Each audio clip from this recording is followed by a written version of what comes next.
If you never sit with the wound, you'll never hear the wisdom. Welcome to Energy Alignment for Entrepreneurs, the podcast helping entrepreneurs be free from anxiety, stress, and tension through balancing emotions and consciousness expansion. 3 things you'll discover today. How pain carries sacred instruction. Why bypassing delays in body, and what to do when you want to run from all your feelings. Now, if we look at the quote first, if you never sit with the wound, you'll never hear the wisdom. Let's tie that back to the third point of what to do when you want to run from your feelings. Because you cannot sit with the wound if you run from your feelings. And in order to hear the wisdom, you have to touch the pain, the darkness within your heart, your spirit, your soul, whatever you want to label it. The absolute point is that I use this phrase, this concept of space, quite frequently. And that is in relation to your psyche.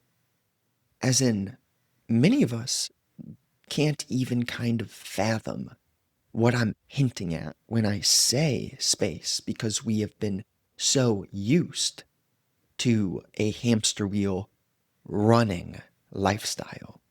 Where I understand, right? Whether you're a parent or you're in a good management position with lots of responsibilities in your 9 to 5, your career, there are lots of things that we have to do, that we need to execute on in our life. But if you're living a life where it feels like you have to do things and you don't appreciate the fact that you get to do what you do, that is one of the frontal perceptions that has to be sat with, right? That's a wound, the continuous survival state of being. I have to do this, have to do that. It's as if there isn't space. There's zero space in a human being who solely operates through survival. You're almost like a headless chicken. Now, if you sit with the wound and you stop moving so fast, then the wisdom comes in a form of distillments or insights. Insights that have a different flavor, smell, taste, sound, and overall a different vibration from the average form in which humans operate through, which is thought. Insight is beyond thought, and wisdom is not to be confused with knowledge, where it's absolutely necessary to have knowledge in specific fields and enhance specific skill sets that align with your heart. Jesus was a carpenter, and whoever you are, you definitely need to get some expertise in specific fields. But while doing that, can you let the Spirit guide you toward the skill sets in the fields that you're meant to be in? Or, let's say you're doing well on paper, but your heart and your spirit and your soul is screaming. That's a higher clarity. That's a insight that you may want to start working on something else when you're not in that job that you may not fully resonate with. So sitting with the wound is a process of changing your lifestyle. The only way that you're going to change your lifestyle is if you have a admittance that maybe something could be different. But a lot of us have a limiting box, a fallacy in relationship to how we perceive ourselves in the world, which keeps us small. And it's like a glass barrier, which can easily be broken the moment that you take a little bit of time, energy, effort to look at yourself. And that's the problem with the do and the having and the headless chicken survival mentality, is a lot of humans move so fast that they never take a moment to pause and question, have I created a glass barrier around me? Am I living in a manner which isn't letting my spirit expand? Because it's absolutely difficult in the time where we are within humanity right now, where I won't say the majority, but I will say that there's so many different people at so many different levels. And that also, it's the difficulty which also invites the beauty of your spirit changing and expanding. If there wasn't such a tough world outside, then there wouldn't be such a pull, such a fire for humanity to do the work which we're speaking of together here. But when you do this work, you'll notice that you'll have interactions you could have never had in the past. The preferences of your ego start to fall away, and you realize no matter whom you're speaking with, that person is another human being. And if you in your life have sat with wounds, then you'll understand the wounds in others. And you won't dare operate through a state which is perpetuating others' brokenness. Because when you really sit with your own wounds, that takes a courage, a strength, a purification by flame. And it's hard, but that's what builds you. And you start to be a man or woman who you realize there are many things in this life which you cannot control. And it's not at all a protection of self-identity. It's a dissolution of identity. Because if you are stuck in who you think yourself to be, then you can't meet another human being where they're at. But if you surrender everything in relationship to me, to the I, to the identity, your memory, your knowledge, your experience, if you can show up in a manner where you're fully present whilst listening, whether it be to the nature, it's all harmonious and simultaneous. Let's say you're outside. You hear everything at once, and you don't resist what's happening. Where there usually always is a multitude of variables happening, whether it be nature, weather, industrial movement, human movement. It all permeates, it gets loud, but if you listen and you let go and you notice your internal friction as you move through the world, then you can make your life meditative, separate from the actual habit of sitting and meditating. Now, you can still enjoy that practice or that activity of doing yoga, stretching, meditating, placing your attention on one point. The funny part about placing your attention on one point is that when you do so, you hear all points. And it's the one point which is beyond your identity. With the words that I'm saying, the words mean nothing. It's, do they land home in your heart? And does the spirit feel the energy which is being communicated here? The words are just a extension of the root, which is the vibration. But without words and language, humans can't communicate. So therefore, this is how we do it. Now, how pain carries sacred instruction. It's kind of like the things which you suffer are the opportunity for you to stop suffering. Because each moment you suffer, you get a seed of potentially observing that suffering and learning about the nature of suffering itself. And you cannot ever suffer without thought. And you cannot have thought without your identity. And your identity is composed of your memory and your knowledge. And I list it like that because it is necessary for us as we're walking through life every single day to notice how our ego projects and tints the lens of the one, the third eye, whatever you call it, God clarity. It does. See, this is what I mean, where I could use phrases and labels, but they will never get to the root unless you are listening beyond the words and the labels.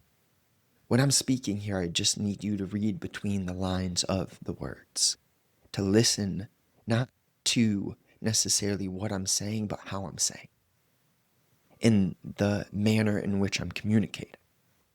Because this is not anything about me. This is about the space which you have the capacity to create within your own spirit.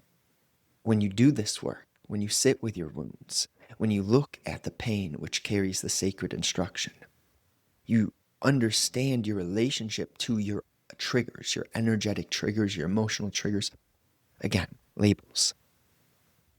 But when you sit with it, you can notice, you can observe your own friction, your tension.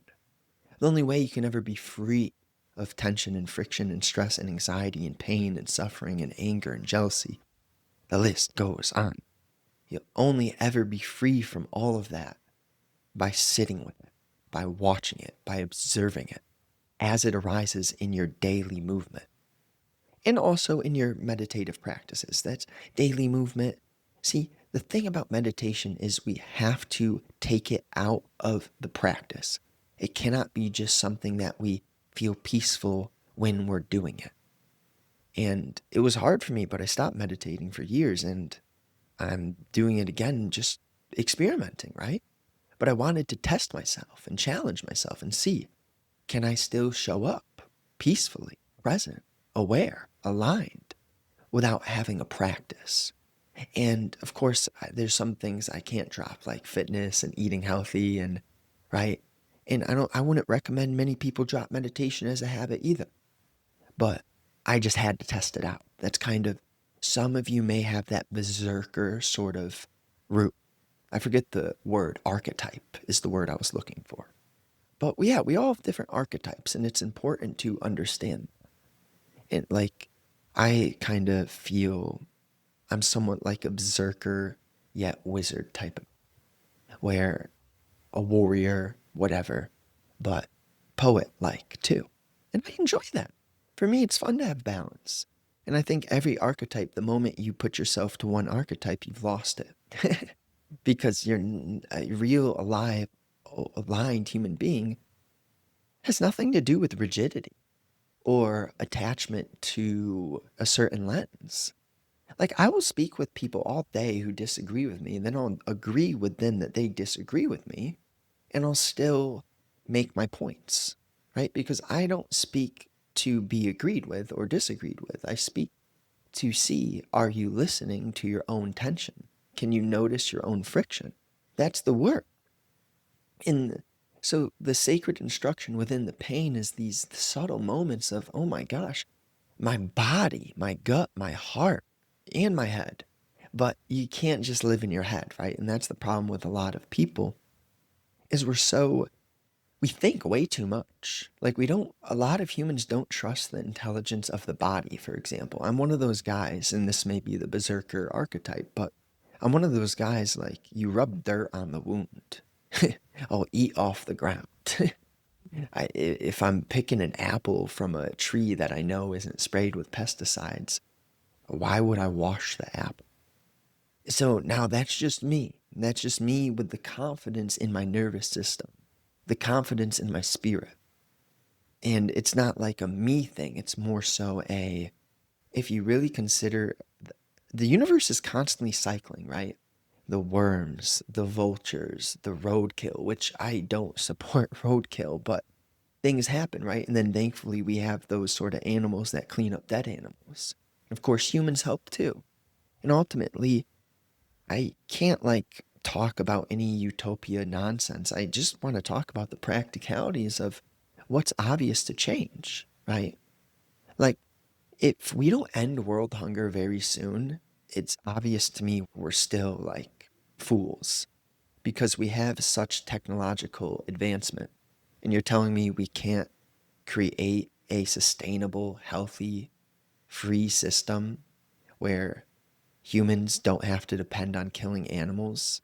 Now, I'm not saying you can't have eggs or have beef or you do you, wherever you're at in your journey. I'm not going to villainize anyone, but all simultaneously, I've been getting more and more like, oh, it hurts me to eat animals now. It hurts me. And it's tough because I'm an athlete, so I've been working on different ways to still consume like 160 to 200 grams of protein a day. And that's just part of this evolution. I'm not going to say I got anything figured out. I'm not going to force my perspectives upon you. But ultimately, if you care about nature, if you care about the animals, then it's like, man, why? And if you care about humans, like, how are people still starving? Like, why, with all the automation we have, with the technological advancement, how do we not have a sustainable system to end world hunger yet? And for me, it's like, if any of you hear that and you're aligned with that, I'm the type of guy who works in a team. I'd love to work on a project like that. Now, maybe I'm just sending this out to the universe all simultaneously. Like, the words that you speak matter. And I'll continuously remind both of us that I do this for you and I do this for me. This activity of sharing the word and being intentional about the essence of which we communicate through. It's important. It's more important than again, the fact that this isn't taught in school systems, this sort of awareness of your vibrational frequency which you're radiating and how to actually change your relationship with yourself and understand thyself. It blows my mind that this stuff is not taught. And it will be taught. It will be. But ultimately, someone has to start. And I'm not saying I'm the only one. There are many people out here doing the work. There are so many people throughout humanity who have caught on to the nature of truth. And the beautiful part about that is the truth has nothing to do with the individual. It has nothing. The truth is what runs through us all. It's just the question of, are we going to start to notice and change and learn through our own failure, through our own pain, through feeling the tension, observing it, noticing the way that you think, the judgments, letting go of those judgments. Treat thy neighbor like thyself. So if you're judging thy neighbor, why would you expect not to be judged?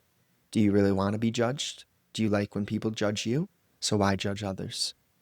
It's a genuine question. It's not any guilt trip. Now, why bypassing delays embodiment? This is why I enjoy speaking slowly, calmly, because we can all get into states, energetic states where we go fast, especially for me when I'm pumped up physically or I'm working physically. And it's okay to feel that way, but it's so important not to always be in a certain way. If you're always one way, you've got a problem, and I can guarantee you that. If on a daily basis you do not change your vibrational states, there is a protective mechanism keeping you. That's the glass box right there.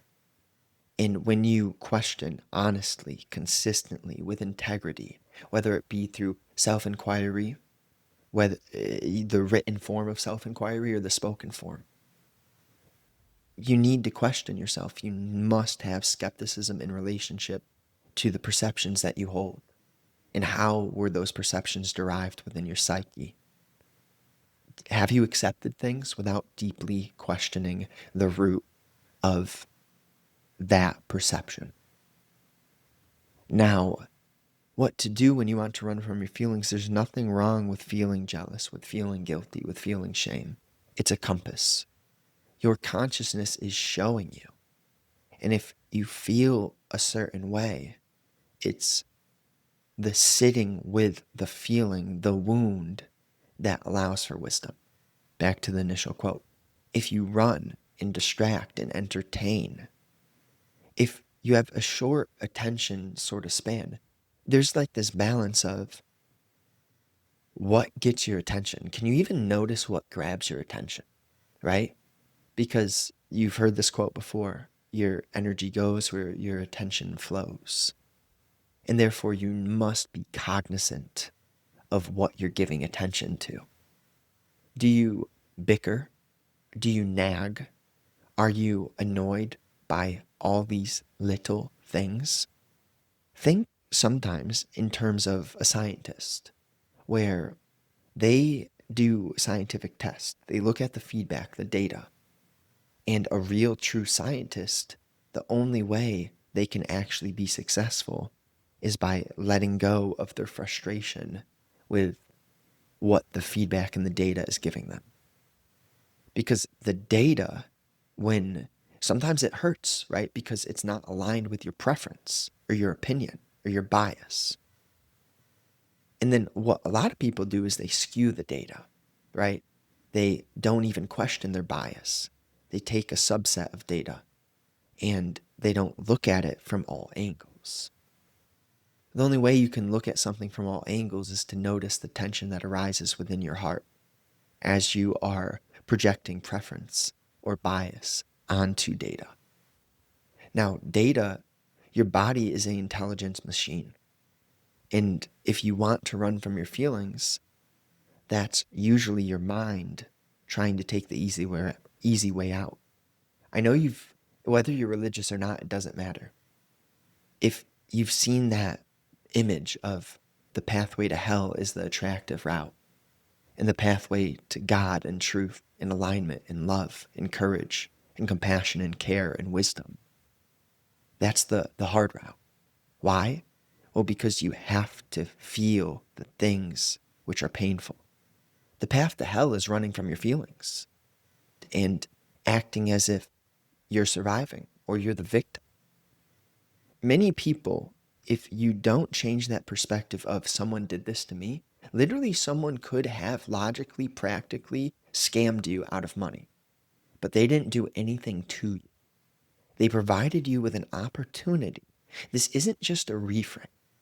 This, in a kind of glass box or in a subset, you could look at it as a shallow reframe. But even that is the broken mentality. Because what does your life become? What is your life when you perceive clearly constantly? And that is that you do not entertain an ounce of victimhood. And if someone has scammed you, someone has taken advantage of you, you feel betrayed. They have done nothing but provide you with an opportunity or a new beginning. And if you are to hold on to resistance toward the past, you are sapping your ability to be who you are meant to be in this present moment and to do the work. So there has to be some form of holistic reshaping of everything that has ever happened in your life. Whether it be family circumstances, the cards that you were dealt from birth, the way that your mother, your father has treated you, whether you've been molested or raped as a kid, taken advantage of in business, betrayed by a builder. The list goes on and on, on and on. No matter what, we all have the responsibility to change how we see ourselves and change how we see the world.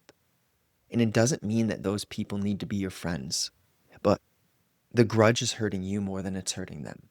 That energy of resistance is keeping you down. It's not doing anything to them. And when you truly understand that you are another, you no longer judge. And you meet people where they're at. Because what else are you to do? When you see the truth is that humans dearly just want to be heard and understood. And if you can understand thyself, then you can understand others. And if you provide an ounce of that space for them, they may have a subtle tick, tick, and that may start to compound. And you never know how big the ripple may get, but you have to plant your seeds. You have to plant your seeds without attachment to what soil they are falling. You must be aware, though, and understand how to feel the vibration of others, because then you'll know when to say what, you'll know who to be what with, you'll know when to do what for yourself. Okay? I appreciate you, genuinely. Share this with a friend. If you want to get into amazing shape, I'm building something quite exciting. It's going to be linked below soon. But for now, if you really want to work on the physique, shoot me an email. And if you just want in to the email list where I'm writing about consciousness, pretty much very similar to this podcast, just in a different format, which is written, then just hop on that email list down below.